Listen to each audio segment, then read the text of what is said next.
The historical accuracy of the Bible. വേദപുസ്തകത്തിൻ്റെ ചരിത്രപരമായ കൃത്യത. കഴിഞ്ഞകാല മനുഷ്യജീവിതത്തിൻ്റെ ചരിത്രങ്ങളൊക്കെ വിവിധ സ്ഥലങ്ങളിൽ എഴുതപ്പെട്ടിട്ടുണ്ട്. സാർഗോൺ എന്ന് പറയുന്ന ഒരു രാജാവിനെ കുറിച്ച്, അസീറിയൻ രാജാവിനെ കുറിച്ചുള്ള ഒരു പരാമർശം വേദപുസ്തകത്തിനകത്തുണ്ട്. ആ രാജാവിനെ കുറിച്ച് ചരിത്രപരമായിരിക്കുന്ന രേഖകളൊന്നും ഇല്ലാത്തത് കൊണ്ട് ഇത് ബൈബിളിന്റെ ഒരു സാങ്കല്പിക സൃഷ്ടിയാണ് എന്ന് കുറെ വർഷങ്ങൾക്ക് മുൻപ് ഇറങ്ങിയ, ഏത് എഡിഷനാണെന്ന് ഞാൻ ഓർക്കുന്നില്ല, എൻസൈക്ലോപീഡിയ ബ്രിട്ടാനിക്ക എന്ന് പറയുന്നത് ഇന്ന് ലോകത്തിലേക്ക് ഏറ്റവും ആധികാരികമായ ഒരു നിഘണ്ടുവാണ്. ലോകത്തിലുള്ള സകല വിഷയങ്ങളെക്കുറിച്ചുള്ള അറിവ് പ്രാപിക്കാനായിട്ട് നമ്മെ ഒരു തരത്തിൽ ഒരു പരിധി വരെ സഹായിക്കുന്ന ഒരു നിഘണ്ടുവാണ് എൻസൈക്ലോപീഡിയ ബ്രിട്ടാനിക്ക എന്ന് പറയുന്നത്. മൾട്ടിപ്പിൾ വോളിയംസ്, ഏതാണ്ട് 32ഓളം വോളിയം ഉണ്ടായിരുന്നു. ഞാൻ പല ലൈബ്രറികളിലും ചെന്നപ്പോൾ അത് കണ്ടിട്ടുമുണ്ട്, തുറന്ന് പലതൊക്കെയും പരിശോധിച്ചിട്ടുമുണ്ട്. ബൃഹത്തായിരിക്കുന്ന ഒരു ഗ്രന്ഥശേഖരമാണത്. വളരെ ആധികാരികമായി തെളിവുകൾ പരിശോധിച്ചിട്ടാണ് അവർ ആ പുസ്തകത്തിനകത്ത് കാര്യങ്ങൾ എഴുതി വെക്കുന്നത്. ആ എൻസൈക്ലോപീഡിയ ബ്രിട്ടാനിക്ക ഒരു കാലത്ത് പറഞ്ഞു, ഇങ്ങനെ ഒരു രാജാവ്, വേദപുസ്തകത്തിൽ അങ്ങനെ ഒരു രാജാവിനെ കുറിച്ച് പറയുന്നുണ്ട്, അങ്ങനെ ഒരു രാജാവ് ജീവിച്ചിരുന്നതായിട്ട് ചരിത്രത്തിൽ രേഖയില്ല. അതുകൊണ്ട് വേദപുസ്തകത്തിൽ എഴുതിയിരിക്കുന്ന ഈ രാജാവിനെ കുറിച്ച് ചരിത്രപരമായ തെളിവുകളൊന്നും ഇല്ലാത്തത് കൊണ്ട് അത് ഒരു കേവലം സാങ്കല്പികമായിരിക്കുന്ന സൃഷ്ടിയാണ് എന്ന് ഈ എൻസൈക്ലോപീഡിയ ബ്രിട്ടാനിക്കയിൽ എഴുതി വെച്ചു. എന്നാൽ ഞാൻ പറയട്ടെ, കാലങ്ങൾ മുൻപോട്ട് പോയപ്പോൾ, ഞാൻ ഇന്നലെയും പറഞ്ഞല്ലോ, പുരാവസ്തു ഗവേഷകർ പലതരത്തിലുള്ള കണ്ടെത്തലുകൾ, അവർ ഭൂമി കുഴിച്ച് അതിൻ്റെ ഉള്ളിലോട്ട് ചെന്ന സമയത്ത് കഴിഞ്ഞ കാലങ്ങളിൽ മറഞ്ഞുപോയ പല സംസ്കാരങ്ങളുടെയും തെളിവുകൾ അവരവിടെ നിന്ന് തപ്പിയെടുക്കുകയുണ്ടായി, അല്ലെങ്കിൽ അവിടെ നിന്ന് കുഴിച്ചെടുക്കുകയുണ്ടായി. നമ്മളൊക്കെയും സ്കൂളിലും കോളേജുകളിലും ഒക്കെ നമ്മുടെ രാജ്യത്തിൻ്റെ മോഹൻജദാരോ അല്ലെങ്കിൽ ഹരപ്പ മോഹൻജദാരോ സംസ്കാരത്തെക്കുറിച്ചുമൊക്കെ പലതും വായിച്ചു പഠിക്കുകയൊക്കെ ചെയ്തിട്ടുണ്ട്. ഇതൊക്കെ പുരാതന കാലത്ത് മൺമറഞ്ഞു പോയതായിരിക്കുന്ന സംസ്കാരങ്ങളാണ്.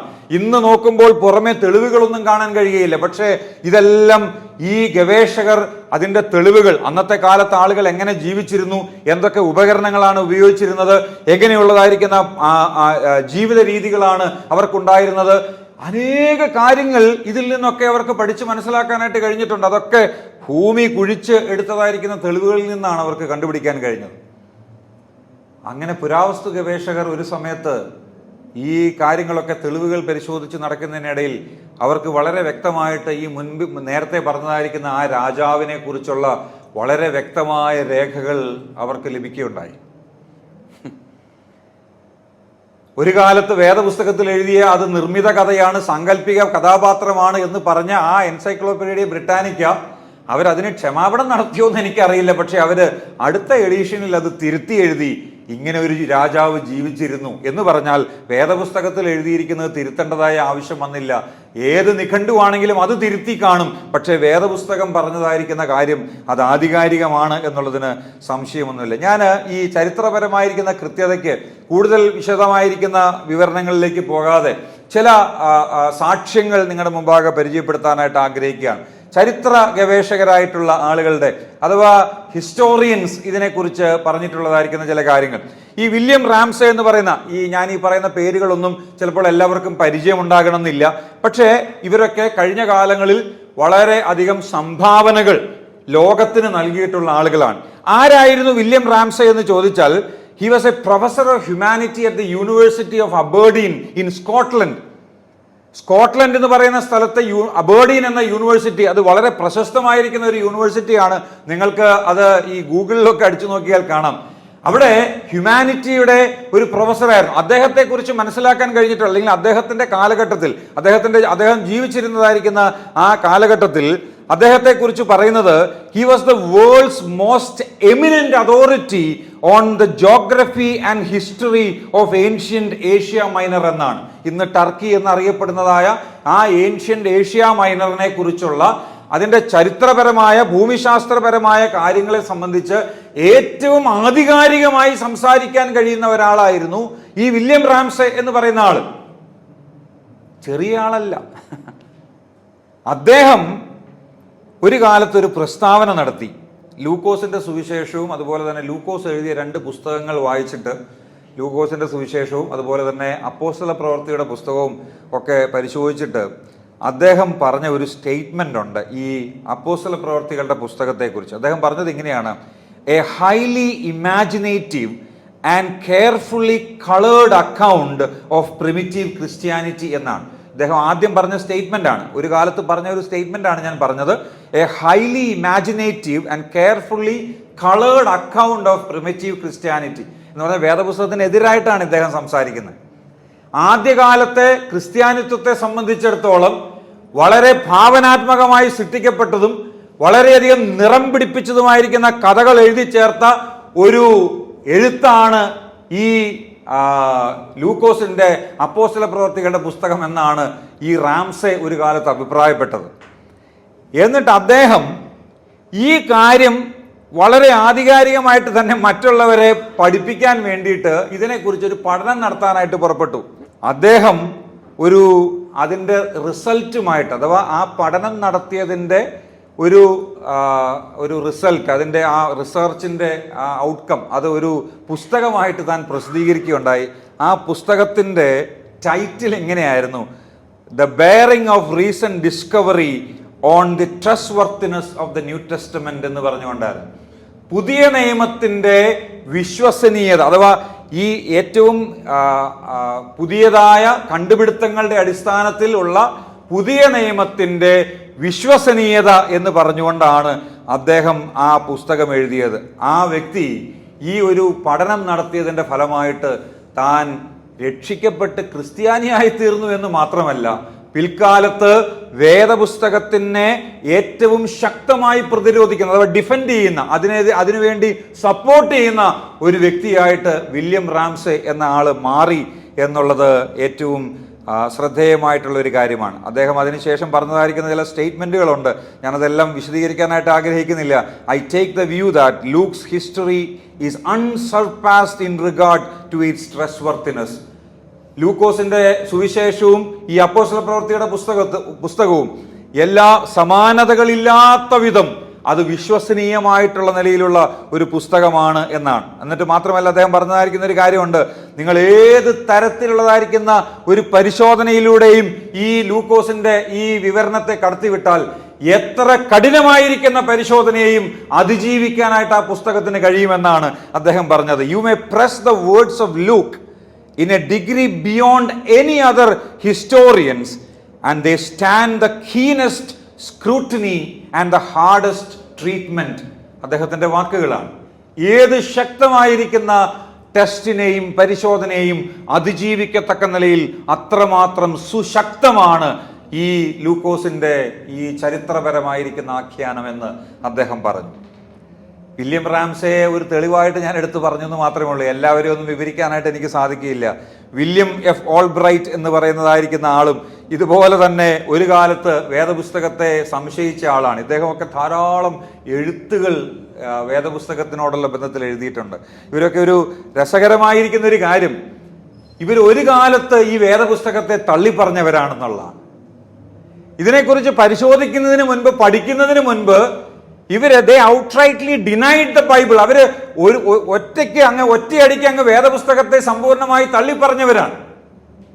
പക്ഷേ പിന്നീട് അവരത് പഠിച്ചപ്പോൾ അത് മനസ്സിലാക്കാനായിട്ട് സാധിച്ചു എന്നുള്ളതാണ്. അദ്ദേഹം എഴുതിയതായിരിക്കുന്ന ഒരു കാര്യം അദ്ദേഹം പറഞ്ഞ ഒരു കാര്യം ഇതാണ്: we no longer trouble ourselves with attempts to harmonize religion and science or to prove the Bible. The Bible can stand for itself. William F Albright പറയുകയാണ്, നമ്മളിനി ഈ മതവും ശാസ്ത്രവും തമ്മിൽ ഒക്കെ ഒന്ന് ഹാർമണൈസ് ചെയ്ത് അതൊക്കെ ചേർത്ത് വെക്കാനായിട്ടുള്ള വലിയ ശ്രമങ്ങളൊന്നും, വലിയ കാര്യമായിട്ടൊന്നും നടത്തേണ്ടതായിരിക്കുന്ന ആവശ്യമില്ല. വേദപുസ്തകം ശരിയാണെന്ന് തെളിയിക്കാനായിട്ട് കഠിനമായിരിക്കുന്ന ശ്രമങ്ങളൊന്നും നടത്തേണ്ടതായിരിക്കുന്ന കാര്യവുമില്ല. വേദപുസ്തകത്തിന് അങ്ങനെ ആ നിലയിൽ തന്നെ ഉറച്ചു നിൽക്കാനായിട്ടുള്ള ശേഷിയുണ്ട് എന്നാണ് അദ്ദേഹം പറയുന്നത്. നോക്കുക, എത്ര ശക്തമായിരിക്കുന്ന വാക്കുകളാണ്.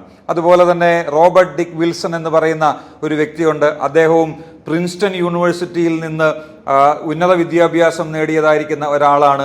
വളരെ ഭാഷാപരമായിട്ടുള്ള നിലയിലുള്ള പഠനം നടത്തിയിട്ടുള്ള ആളാണ്. ഇദ്ദേഹത്തെക്കുറിച്ച് ഞാൻ മനസ്സിലാക്കിയപ്പോൾ താന് ദീർഘമായിരിക്കുന്ന വർഷങ്ങൾ ഞാൻ മനസ്സിലാക്കുന്നതനുസരിച്ച് ഏകദേശം 45ഓളം വർഷങ്ങൾ ഇദ്ദേഹം വേദപുസ്തകത്തിന്റെ ഭാഷകളെ കുറിച്ച് പഠിക്കാൻ തന്നെ വളരെ വ്യക്തമായിട്ടുള്ള നിലയിൽ ചെലവിട്ടതായ കാര്യമാണ്. അദ്ദേഹവും പഠനം കഴിഞ്ഞതിന് ശേഷം ഇതിൻ്റെ ചരിത്രപരമായിരിക്കുന്ന കൃത്യതയെക്കുറിച്ച് അനേകം കാര്യങ്ങൾ എഴുതി വെക്കാനായിട്ട് ഇടവന്നിട്ടുണ്ട്. ഞാൻ അതിൻ്റെ വിശദാംശങ്ങളിലേക്ക് പോകുന്നില്ല, എൻ്റെ മുമ്പാകെ സമയമില്ല എന്നുള്ളത് കൊണ്ടാണ്. ചരിത്ര ഗവേഷകരുടെ സാക്ഷ്യം വേദപുസ്തകത്തെക്കുറിച്ച് ഈ നിലയിലാണ് എന്നുള്ളത് നാം മനസ്സിലാക്കണം. ഞാൻ ഇന്നലെ പറഞ്ഞതുപോലെ എൻ്റെ കയ്യിൽ ഒരു ഇംഗ്ലീഷിലുള്ളതായിരിക്കുന്ന ഒരു നോട്ടുണ്ട്. ആ നോട്ട് ആർക്കെങ്കിലും വേണമെന്നുണ്ടെങ്കിൽ തരാമെന്ന് ഞാൻ പറഞ്ഞിരുന്നു. അത് നിങ്ങൾ പരിശോധിക്കുകയാണെങ്കിൽ ഇതിനെക്കുറിച്ചുള്ള വിശദമായിട്ടുള്ള വിവരങ്ങൾ അതിനകത്ത് കൊടുത്തിട്ടുണ്ട്. എനിക്കിപ്പോൾ തൽക്കാലം ആ നിലയിൽ മാത്രമേ പറയാനായിട്ട് സാധിക്കുന്നുള്ളൂ. രണ്ടാമത്, നമ്മൾ ചരിത്ര ഗവേഷകരുടെ സാക്ഷ്യമാണല്ലോ ഇപ്പോൾ പരിശോധിച്ചത്. ഭൂഗർഭ ഗവേഷണ ശാസ്ത്രത്തിന്റെ സാക്ഷ്യമുണ്ട്. ടെസ്റ്റിമണി ഓഫ് ആർക്കിയോളജിസ്റ്റ് അല്ലെങ്കിൽ archaeology. So the Bible is authenticated by the findings of archaeology. അതാണ് നമ്മൾ പറഞ്ഞു വരുന്നത്.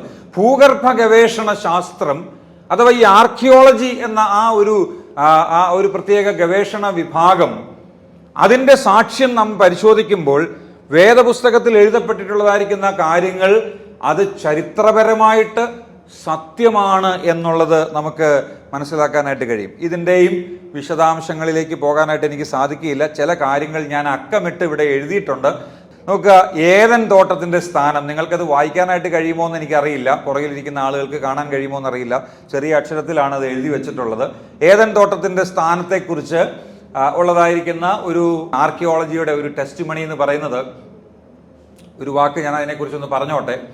അതിതാണ്, വേദപുസ്തകത്തിൻ്റെ ചരിത്രപ്രകാരം, ചരിത്രം രേഖപ്പെടുത്തിയനുസരിച്ച് മനുഷ്യൻ സൃഷ്ടിക്കപ്പെട്ടതും അവനെ ദൈവമാക്കി വെച്ചതും ഏദൻ തോട്ടത്തിലാണ്. നമുക്കറിയാമല്ലോ.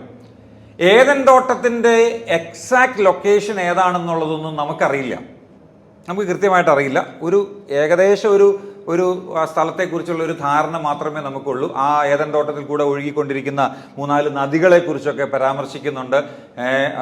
Tigris, Euphrates. മലയാളത്തിൽ ഹിദ്ദേക്കൽ എന്നും ഫ്രാത്ത് എന്നും ഉള്ളതായിരിക്കുന്ന പേരുകളാണ് ടൈഗ്രിസിനും യൂഫ്രട്ടീസിനും കൊടുത്തിട്ടുള്ളത്. പിന്നെ പീഷോൻ, ഗീഹോൻ തുടങ്ങിയ അല്ലെങ്കിൽ 4 നദികളെക്കുറിച്ചാണ് പറഞ്ഞിട്ടുള്ളത്. അതിൽ ഈ പീഷോനും ഗീഹോനെ കുറിച്ചും വളരെ ഗൗരവതരമായിരിക്കുന്ന നിലയിൽ അതിനെ ഐഡന്റിഫൈ ചെയ്യാനായിട്ട് കുറച്ച് ബുദ്ധിമുട്ടുണ്ട്. എങ്കിലും ചില ആളുകളൊക്കെ അതിനെ കണ്ടുപിടിക്കാനായിട്ട് ശ്രമിച്ചിട്ടുണ്ട്. അത് ഇന്നും അതേ നിലയിൽ തന്നെ അതേ പഴയ സ്ഥാനത്തൂടെയാണോ ഒഴുകുന്നത് എന്നൊന്നും നമുക്ക് വ്യക്തമായിട്ട് അറിയാനായിട്ട് കഴിയില്ല. ഈവൻ ഈ ടൈഗ്രിസിനെ കുറിച്ചും യൂഫ്രട്ടീസിനെ കുറിച്ചും അത് നമുക്ക് കൃത്യമായിട്ട് പറയാനായിട്ട് കഴിയില്ല. എങ്കിലും ഏകദേശം അത് ഒഴുകിക്കൊണ്ടിരുന്ന ആ ഭൂപ്രദേശം ഏതാണെന്നുള്ളത് നമുക്കറിയാം. ടൈഗ്രിസും യൂഫ്രട്ടീസും ഇന്നും ഉണ്ട്. ടൈഗ്രിസ് നദി എന്ന് പറയുന്നതും യൂഫ്രട്ടീസ് എന്ന് പറയുന്നതും ഇന്നുമുണ്ട്. അത് ഇന്ന് ഈ ഇറാഖിലൂടെ അഥവാ പണ്ടത്തെ ബാബിലോണിയ എന്ന് പറയുന്ന പ്രദേശത്തൂടെ, അല്ലെങ്കിൽ പണ്ടുകാലത്ത് അബ്രഹാമൊക്കെ ജീവിച്ചിരുന്ന മെസപ്പൊട്ടോമിയ എന്ന് പറയുന്ന ആ ഭൂപ്രദേശത്തോടു കൂടെ ഒഴുകിക്കൊണ്ടിരുന്ന 2 നദികളാണ്. ഇന്നും അത് ആ ദേശത്തൂടെ തന്നെയാണ് ഒഴുകുന്നത്. ഞാൻ പറയട്ടെ, ഈ മെസപ്പൊട്ടോമിയ എന്ന് പറയുന്നതായിരിക്കുന്ന വാക്കിന്റെ അർത്ഥം ബിറ്റ്വീൻ ദ റിവേഴ്സ് എന്നാണ്. 2 നദികളുടെ ഇടയിലുള്ളതായിരിക്കുന്ന പ്രദേശം എന്നാണ് ആ പ്രദേശത്തിന് അല്ലെങ്കിൽ ആ മെസപ്പൊട്ടോമിയ എന്ന പേരിന്റെ അർത്ഥം തന്നെ. ആ ഭൂപ്രദേശത്താണ് ഈ ഏദൻ തോട്ടം സൃഷ്ടിക്കപ്പെട്ടത്. അവിടെ ആയിരുന്നു മനുഷ്യ സൃഷ്ടിയുടെ ആരംഭം എന്നുള്ളത് വേദപുസ്തകം പറയുന്നുണ്ട്. മാത്രമല്ല, ഒരു പടി കൂടെ കടന്ന് ഉൽപ്പത്തി പുസ്തകം 11-ാം അധ്യായത്തിലേക്ക് വരുമ്പോൾ മനുഷ്യരെല്ലാവരും കൂടെ ചേർന്ന് അവിടെ ബാബേലിൽ ഒരു ഗോപുരം നിർമ്മിക്കുന്നുണ്ട് അല്ലേ? നമ്മളെല്ലാവരും കൂടെ ഇങ്ങനെ ഭൂവിൽ എല്ലായിടത്തും ചിതറിത്തെറിച്ച് പോകാൻ പാടില്ല. എല്ലായിടത്തും മനുഷ്യൻ ദൈവത്തോട് മത്സരിക്കുന്നതാണല്ലോ നമ്മൾ കാണുന്നത്. ദൈവം മനുഷ്യനോട് പറഞ്ഞത്, നിങ്ങൾ സന്താനപുഷ്ടിയുള്ളവരായി പെരുകി ഭൂമിയിൽ നിറയണം എന്ന് പറഞ്ഞു. മനുഷ്യൻ പറയുക, ഇല്ല, നമ്മൾ അങ്ങനെ പോയാൽ ശരിയാവില്ല, നമ്മൾ എല്ലാവരും കൂടി ഒരുമിച്ച് ഒരു സ്ഥലത്തിരിക്കണം എന്ന് പറഞ്ഞ് അതിൻ്റെ ആ താല്പര്യം സംരക്ഷിക്കാൻ വേണ്ടി ഉണ്ടാക്കിയ ഒരു പരിപാടിയാണ് ബാബേൽ ഗോപുരം എന്ന് പറയുന്നത്. എന്നാൽ ദൈവം അവിടെ എന്താ ചെയ്തത്? അവിടെ ഭാഷ കലക്കിക്കളഞ്ഞു. അവിടെ നിന്ന് ആളുകൾ വിവിധമായിരിക്കുന്ന സ്ഥലങ്ങളിലേക്ക് മാറ്റപ്പെട്ടു. നാം വേദപുസ്തകം വായിക്കുമ്പോൾ നാം മനസ്സിലാക്കുന്നത് നോഹയുടെ 3 മക്കളും അവരുടെ തലമുറകളുമാണല്ലോ ഈ പിന്നീടുണ്ടായ വംശം എന്ന് പറയുന്നത്. അതിൽ ഷേം എന്ന് പറയുന്ന ആ വ്യക്തിയും അവൻ്റെ തലമുറകളും ആ ബാബിലോൺ പ്രദേശത്തോ മെസപ്പൊട്ടേമിയയിലും പാലസ്തീന്റെ പല പ്രദേശങ്ങളിലുമൊക്കെ ആയിട്ടാണ് താമസിച്ചത്. അതുകൊണ്ടാണ് ആ ആളുകളെ സെമിറ്റിക് എന്ന പേരിൽ ഇന്നും അവരെ ആ സെമിറ്റിക് ഗ്രൂപ്പ് എന്നാണ് അറിയപ്പെടുന്നത്. ആ ഷേമിന്റെ വംശപാരമ്പര്യത്തിലുള്ളതായിരിക്കുന്ന ആളുകളായതുകൊണ്ടാണ് ഈ ഷേമിന്റെ വംശക്കാരെ സെമിറ്റിക് ട്രൈബ് എന്നൊക്കെ പറയുന്നത്. ഹാമിന്റെ മക്കളും ആ ഹാമിന്റെ വംശത്തിൽപ്പെട്ടതായിരിക്കുന്ന ആളുകൾ എല്ലാവരും കൂടെ ചേർന്നാണ് ആഫ്രിക്കയിലേക്ക് അഥവാ മിസ്രൈമിലേക്ക് മാറിപ്പോയത്. അവരുടെ ആ വംശമെല്ലാം പിന്നീട് ആഫ്രിക്കയിലേക്കാണ് മാറിപ്പോയത്. യാഫേത്ത് അഥവാ ജാഫേത്ത് എന്ന് പറയുന്ന വ്യക്തിയും ആ വ്യക്തിയുടെ തലമുറ, ആ വ്യക്തിയല്ല, ആ വ്യക്തിയുടെ തലമുറ പിൽക്കാലത്ത് യൂറോപ്പിലേക്കും മറ്റുള്ളതായിരിക്കുന്ന പ്രദേശങ്ങളിലേക്കും ഒക്കെ പാർത്തു. എന്ന് പറഞ്ഞാൽ ഞാൻ പറഞ്ഞു വന്നത് ഇതാണ്, ഈ മെസപ്പൊട്ടേമിയ എന്ന് പറയുന്ന അഥവാ മെസപ്പൊത്തോമിയ എന്ന് പറയുന്ന ഈ ഭൂപ്രദേശത്ത് നിന്നാണ് മനുഷ്യൻ ഭൂമിയുടെ വ്യത്യസ്തമായിരിക്കുന്ന ഭാഗങ്ങളിലേക്ക് ചിതറിപ്പോയത്. അവിടെയാണ് മനുഷ്യൻ സൃഷ്ടിക്കപ്പെട്ടത്. മനുഷ്യനെ സൃഷ്ടിച്ച് ദൈവം അവിടെയാണ് ആക്കിയത്. അവിടെ നിന്നാണ് മനുഷ്യൻ ഭൂമിയുടെ പല പ്രദേശങ്ങളിലേക്കും ചിതറിപ്പോയിട്ടുള്ളത്. ഇന്ന് നിങ്ങൾ നരവംശാസ്ത്രജ്ഞന്മാരോട്, ആന്ത്രോപോളജിസ്റ്റ് എന്ന് പറയുന്ന ആളുകളോട് ചോദിച്ചു നോക്കുക, അവര് കൃത്യമായിട്ട് പറയുന്ന ഒരു പ്രസ്താവനയുണ്ട്, അവർ കൃത്യമായിട്ട് പറയുന്ന ഒരു കാര്യമുണ്ട്. Mesopotamia is the cradle of human civilisation. Mesopotamia എന്ന് പറയുന്ന ആ പ്രദേശമാണ് മനുഷ്യ സംസ്കാരത്തിന്റെ കളിത്തൊട്ടിൽ എന്നാണ് അവർ വിശേഷിപ്പിക്കുന്നത്. എന്തുകൊണ്ടാണ് ഈ മെസപ്പൊട്ടേമിയെ മനുഷ്യ സംസ്കാരത്തിന്റെ കളിത്തൊട്ടിൽ എന്ന് വിശേഷിപ്പിക്കാൻ കാരണം? മനുഷ്യൻ അവിടെയാണ് ജനിച്ചു വളർന്ന് അവിടെ നിന്നാണ് വിവിധ സ്ഥലങ്ങളിലേക്ക് പോയിട്ടുള്ളത്. വേദപുസ്തകത്തിൽ പറയുന്നതായിരിക്കുന്ന ചരിത്രം കേവലം മോശ എഴുതി വെച്ചതായിരിക്കുന്ന ഒരു കഥയായിട്ടല്ല നാം കാണേണ്ടത്. ആരോ പറഞ്ഞു കൊടുത്തത് ഇങ്ങനെ പാരമ്പര്യമായിട്ട് കൈമാറിപ്പെട്ടതായിരിക്കുന്ന ഒരു മുത്തശ്ശി കഥ പോലെ അല്ല നാം അതിനെ കാണേണ്ടത്. ചരിത്രപരമായി ചരിത്രരേഖകളോട് ചേർത്ത് വെക്കാൻ കഴിയുന്ന വളരെ ആധികാരികമായിട്ടുള്ള ഒരു പുസ്തകമായിട്ടാണ് വേദപുസ്തകത്തെ നാം മനസ്സിലാക്കേണ്ടത് എന്നുള്ളത് നോക്കണം. അല്ലാതെ കേവലം യഹൂദന്റെ ചരിത്രമായിട്ട് എഴുതിയ ഒരു കാര്യമല്ല. പല ആളുകളും ചോദിക്കാറുണ്ട്, ഈ ആദമിന്റെയും ഹവ്വയുടെയും ഈ ഏദൻ തോട്ടമൊക്കെ വെറുതെ ചുമ്മാ പിള്ളേരെ പഠിപ്പിക്കാൻ വേണ്ടി, പിള്ളേരെ കളിപ്പിക്കാൻ വേണ്ടി ഉണ്ടാക്കിയ കഥയല്ലേ? പിള്ളേരെ കളിപ്പിക്കാൻ വേണ്ടി ഉണ്ടാക്കിയതായിരിക്കുന്ന കഥയാണെങ്കിൽ എങ്ങനെയാണ്, ഞാൻ പറയട്ടെ, ഈ ചരിത്രപരമായിരിക്കുന്ന ഈ സംഭവ വികാസങ്ങളോടൊക്കെ ഇത് ചേർന്ന് പോവുക? ഞാൻ തുടർന്നുള്ളതായിരിക്കുന്ന കാര്യങ്ങളൊന്നും വിശദീകരിക്കുന്നില്ല കേട്ടോ, എനിക്ക് സമയമില്ല. ഏദൻ തോട്ടത്തിൻ്റെ സ്ഥാനത്തെക്കുറിച്ച് നമ്മൾ അവിടെ വായിക്കുന്നുണ്ട്. അതുപോലെ തന്നെ മനുഷ്യൻ്റെ വീഴ്ച, മനുഷ്യൻ്റെ പതനം സംഭവിച്ചതായിരിക്കുന്ന കാര്യവും അതിൻ്റെ അനന്തരമായിരിക്കുന്ന കാര്യങ്ങളും ഇതൊക്കെ ഇതിനോട് ചേർന്ന് ചിന്തിക്കാൻ കഴിയുന്നതാണ്. ഭൂഗർഭ ഗവേഷകരുടെ സാക്ഷ്യം അതിനോടുള്ള ബന്ധത്തിലൊക്കെ നമുക്ക് കാണാൻ കഴിയുന്നുണ്ട്. ആദിമ മനുഷ്യരുടെ ദീർഘായുസ്സിനെ സംബന്ധിച്ച് ഉള്ളതായിരിക്കുന്ന തെളിവുകൾ ഞാൻ പറഞ്ഞതുപോലെ എൻ്റെ കയ്യിലുള്ളതായിരിക്കുന്ന നോട്ടിനകത്ത് കുറച്ച് ഡിസ്ക്രിപ്ഷൻ, കുറച്ച് വിശദീകരണം ഇതിനോടുള്ള ബന്ധത്തിലുണ്ട്. ഇവിടെ കൊടുക്കാനായിട്ടോ അത് വിശദീകരിക്കാനായിട്ടോ എനിക്കിപ്പോൾ സാധിക്കുന്നതല്ല.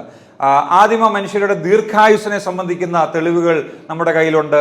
അതുപോലെ തന്നെ സാർവത്രികമായിരിക്കുന്ന പ്രളയം, യൂണിവേഴ്സൽ ഫ്ലഡ്, ഇതിനെക്കുറിച്ചൊക്കെ ഉള്ളതായിരിക്കുന്ന വ്യക്തമായിട്ടുള്ള തെളിവുകൾ നമുക്ക് ഈ ആർക്കിയോളജിക്കൽ എവിഡൻസസ് ലഭ്യമാണ്. അതുപോലെ ബാബേൽ ഗോപുരത്തെ സംബന്ധിച്ചിട്ടുള്ളതായിരിക്കുന്ന കാര്യം, അതുപോലെ സോതോം ഗൊമോറയുടെ ആ പതനം, സോതോം ഗൊമോറ എന്ന് പറയുന്ന ആ പ്രദേശത്തിന്റെ ആ സ്ഥലത്ത് സംഭവിച്ച ഒരു അമാനുഷികമായിരിക്കുന്ന അഥവാ ദൈവത്തിന്റെ ന്യായവിധി അവിടെ സംഭവിച്ചതിന്റെ അടിസ്ഥാനത്തിൽ ഉടലെടുത്ത ഒരു സ്ഥലമാണ് ഇന്ന് കാണുന്ന ചാവുകടൽ എന്ന് പറയുന്ന സ്ഥലം.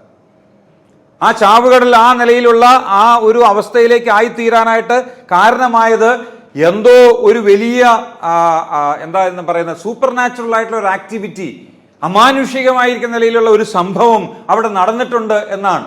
അതല്ലെങ്കിൽ ഒരിക്കലും അതങ്ങനെ ആവുകയില്ല എന്നുള്ളത് തന്നെയാണ് ഈ പറയുന്ന ഗവേഷകരുടെ അനുമാനം അഥവാ അവരുടെ ചിന്ത എന്നുള്ളത്. അതുപോലെ തന്നെ മിസ്രൈമിലേക്കുള്ളതായിരിക്കുന്ന ഇസ്രായേലിന്റെ പ്രവേശനം, അതുപോലെ ഫറവോന്റെ ആദ്യജാതന്റെ മരണം, ഇസ്രായേലിന്റെ മിസ്രൈമിൽ നിന്നുള്ളതായിരിക്കുന്ന പുറപ്പാട് തുടങ്ങി ധാരാളം കാര്യങ്ങൾ, ഞാൻ എരീഹോ മതിലിന്റെ വീഴ്ച, ഞാൻ ഇത് ഇത്രയും കാര്യങ്ങൾ പഴയ നിയമത്തിന്റെ ആദ്യ പുസ്തകങ്ങൾ 5 പുസ്തകങ്ങളിൽ നിന്നുള്ള അല്ലെങ്കിൽ 5-6 പുസ്തകങ്ങളിൽ നിന്നുള്ളതായിരിക്കുന്ന വിവരങ്ങൾ മാത്രമേ ഇതിനകത്ത് കൊടുത്തിട്ടുള്ളൂ. കൂടുതൽ വിവരങ്ങൾ ഞാൻ ഇതിനകത്ത് ഈ കുറേ ലിസ്റ്റ് ചെയ്ത് ഏതാണ്ട് 40ഓളം വിഷയങ്ങൾ ഈ നോട്ടിനകത്ത് ഞാൻ ചേർത്തിട്ടുണ്ട്. ഞാനത് കൂടുതലായിട്ട് ഇപ്പോൾ പറയാനായിട്ട് ശ്രമിക്കുന്നില്ല. നമ്മൾ പറഞ്ഞു വന്നതായിരിക്കുന്ന വിഷയം എന്ന് പറയുന്നത് വേദപുസ്തകത്തിന്റെ ചരിത്രപരമായിരിക്കുന്ന കൃത്യതയാണ്. വേദപുസ്തകം എന്തുകൊണ്ടാണ് ആധികാരികമായിരിക്കുന്നത് എന്ന് ചോദിച്ചാൽ അതിനകത്തുള്ള ചരിത്രപരമായിരിക്കുന്ന വസ്തുതകൾ. വേദപുസ്തകം ഒരു ചരിത്ര ഗ്രന്ഥമാണോ എന്ന് ചോദിച്ചാൽ ആണെന്നും അല്ലെന്നും ഉത്തരം പറയാം. കാരണം ചരിത്രത്തിൽ നടന്ന മുഴുവൻ സംഭവങ്ങളും എഴുതി വെച്ചതല്ല, അല്ലെങ്കിൽ വെക്കാനായിട്ട് ഉള്ള ഒരു ശ്രമമല്ല വേദപുസ്തകത്തിന്റെ എഴുത്തുകാരിൽ നിന്ന് നടക്കുന്നത്. അതുകൊണ്ട് ചരിത്രത്തിൽ സംഭവിച്ച എല്ലാ കാര്യങ്ങളും എഴുതിയിട്ടുണ്ടോ? ഇല്ല. ഇസ്രായേലിൽ നടന്ന എല്ലാ കാര്യവും എഴുതിയിട്ടുണ്ടോ? ഇല്ല. ഒരു വ്യക്തിയുടെ ജീവിതത്തിൽ നടന്ന എല്ലാ കാര്യവും എഴുതിയിട്ടുണ്ടോ? ഇല്ല. എന്നാൽ ദൈവത്തിന്റെ മനുഷ്യനെ വീണ്ടെടുക്കാനുള്ള ദൈവത്തിന്റെ പദ്ധതിയുമായി ബന്ധപ്പെട്ട് മനുഷ്യൻ എന്താണോ അറിയേണ്ടത് അത് എന്തിനകത്ത് എഴുതിയിട്ടുണ്ട്? അത് ബൈബിളിനകത്തുണ്ട്. ആ ചരിത്രം, എഴുതപ്പെട്ടതായിരിക്കുന്ന ചരിത്രം, അത് സമ്പൂർണമായി വിശ്വസിക്കാൻ കൊള്ളാവുന്നതാണ്, അത് ആധികാരികമാണ്, അത് പൂർണ്ണമായിട്ടും സത്യമാണ് എന്നുള്ള കാര്യമാണ് നാം മനസ്സിലാക്കേണ്ടത്.